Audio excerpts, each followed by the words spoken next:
from Maidenhead, from Marlow direction, heading towards High Wycombe, and I'm heading towards the Handycross Roundabout. And we're going to be following the sign to the A404 to High Wycombe. So the big green sign coming up on my left-hand side is showing me where the A404 to High Wycombe is. It's 1, 2, 3. It's the fourth exit on my right. So because it's on the right, I'm going to need the right lane. So middle mirror, right mirror, signal right, and now I'm going to move across to my right lane. The next sign shows me, from counting from the left, it's the third lane. So I'm going to stay to the left-hand side of this lane, which is now splitting into two, so that I'm in the third lane. I'm leaving a nice gap between me and the car in front, so I can see the tyres and about a metre of tarmac in front of me. That way, if a police car or an ambulance or anything with a blue light came up behind me, I'd have lots of room to move out the way. It also means if the car in front broke down, I'd easily be able to get around him. And also, the closer you get to those cars, the more exhaust fumes you get in your car, and you don't want that. So we always leave a nice big gap between us and the car in front. So before I move off, I'm checking my middle mirror and checking my door mirrors just to see what's next to me, any cyclists or motorbikes. And then moving up, checking my mirror before I brake, and then I'm going to leave that nice big gap again. There we go.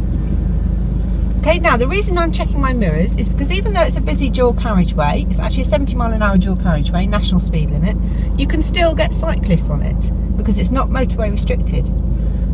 So cyclists will come up the side of me, and also motorbikes on my right hand side, and I don't want to be pulling up away at the same time as them being next to me. So if one of them was next to me when I'm pulling away, I'd let them go first and then go. So I'm watching my mirrors, keeping an eye on my middle mirror. I'm also watching the lights up ahead, and you can still get pedestrians crossing in these places. Mad, I know, but it can happen. So I'm looking all around the junction, and I'm in my third lane, so I know I'm in the correct position. There's my lights changing, so I'm checking my middle mirror, my door mirrors, all safe, so I'm going to start moving away. Oh, and they're changing again. So before I brake, middle mirror, so I can see how close that vehicle is behind me. And I'm going to stop, leaving that nice big gap that we talked about earlier. So I'm right in the centre of my lane, with equal distance between the two lines either side. The reason I'm checking my mirror before I brake is because I want to see how close that vehicle behind me, the true picture, remember you've got flat glass so it gives you the true picture, and I want to see how close he is behind me before I brake, because if he's too close, then I'm going to brake earlier and more gently to give him more time to react.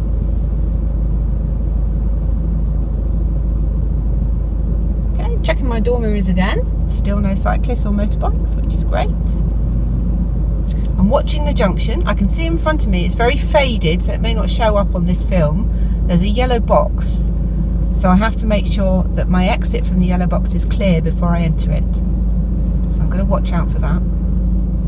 I'm also, as I approach the lights, when it turns green, which it is now, mirrors, and I'm away, I'm just checking around the junction before I cross that line, just to make sure it's safe. And then I'm continuing on in the third lane from the left.